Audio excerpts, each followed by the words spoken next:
திண்டுக்கல் மாவட்டம் பழனி முருகன் கோவிலில் பங்குனி உத்திரத்தை ஒட்டி ஏராளமான பக்தர்கள் சாமி தரிசனம் செய்தனர். பங்குனி உத்திரத்தை ஒட்டியும் வார விடுமுறை என்பதாலும் பழனியில் கட்டுக்கடங்காத பக்தர்கள் கூட்டம் காணப்பட்டது. இதனால் 3 மணி நேரத்திற்கு மேல் காத்திருந்து பக்தர்கள் சாமி தரிசனம் செய்தனர். மேலும் ஏராளமான பக்தர்கள் தீர்த்த காவடிகளை எடுத்து வந்து சுவாமிக்கு அபிஷேகம் செய்தனர். இந்நிலையில் தண்டாயுதபாணி சுவாமிக்கு புதுச்சேரியை சேர்ந்த வேல்முருகன் என்ற பக்தர் 17 லட்சம் ரூபாய் மதிப்பிலான 23 பேர் பயணம் செய்யும் பேட்டரி பேருந்தை காணிக்கையாக வழங்கினார். விருதுநகர் மாவட்டம் அருப்புக்கோட்டை அருகே பாளையம்பட்டியில் கழிவுநீர் கால்வாய் பல மாதங்களாக சுத்தம் செய்யப்படாததால் பொதுமக்கள் கடும் ஏமாற்றத்தில் உள்ளனர். சுமார் 20,000க்கும் மேற்பட்டோர் வசிக்கும் இந்த ஊராட்சியில் கழிவுநீர் கால்வாய்கள் அடைப்பு நிலையான சுகாதார பிரச்சனையை உருவாக்கியுள்ளது. பலமுறை அதிகாரிகளிடம் புகார் தெரிவித்தும் நடவடிக்கை எடுக்கவில்லை. இதனால் ஆத்திரமடைந்த கூலி தொழிலாளி முனியாண்டி தனது வீட்டின் முன்பு தேங்கிய கழிவுநீரை அகற்றி நேரோ சாலையில் வீசினார்.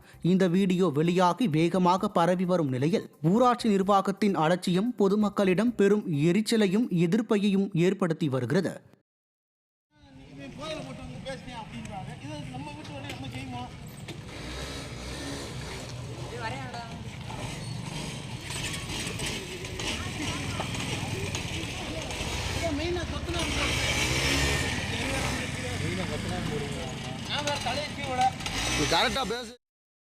வார விடுமுறை காரணமாக கொடைக்கானலில் சுற்றுலா பயணிகளின் வருகை அதிகரித்த தமிழகம் மட்டுமின்றி ஆந்திரா, கர்நாடகா, கேரளா உள்ளிட்ட மாநிலங்களிலும் இருந்தும் சுற்றுலா பயணிகள் பெரிய எண்ணிக்கையில் வந்துள்ளனர்.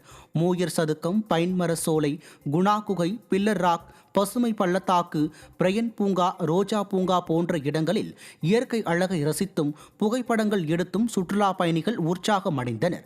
நட்சத்திர ஏரியில் படகு சவாரி செய்தும், ஏரியை சுற்றி குதிரை மற்றும் சைக்கிள் சவாரி செய்தும் சுற்றுலா பயணிகள் தங்கள் நேரத்தை கழித்தனர்.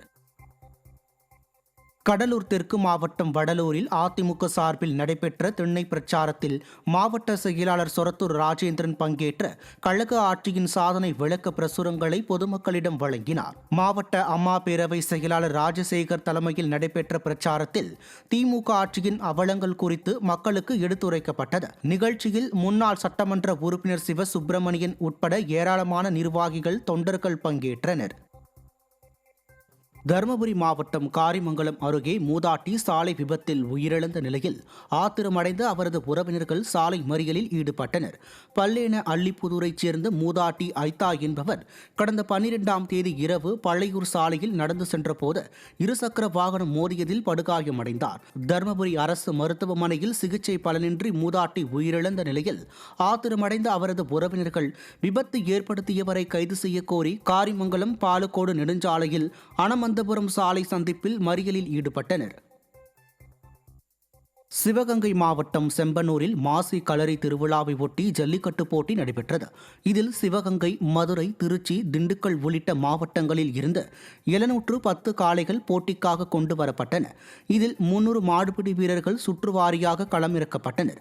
போட்டியில் வெற்றி பெற்ற வீரர்களுக்கும் காளை உரிமையாளர்களுக்கும் 2 வீலர், கட்டில், பீரோ, டேபிள், எவர் சில்வர் பாத்திரங்கள் உள்ளிட்ட பரிசுகள் வழங்கப்பட்டன. போட்டியில் காளைகள் முட்டியதில் 22 மாடுபிடி வீரர்கள் காயமடைந்தனர். இதில் 2 வரை சிவகங்கை அரசு மருத்துவமனைக்கு அனுப்பி வைக்கப்பட்டனர். திருவண்ணாமலை மாவட்டம் ஆரணி அருகே இட்டாச்சி வாகனத்தில் திடீரென தீ விபத்து ஏற்பட்டது.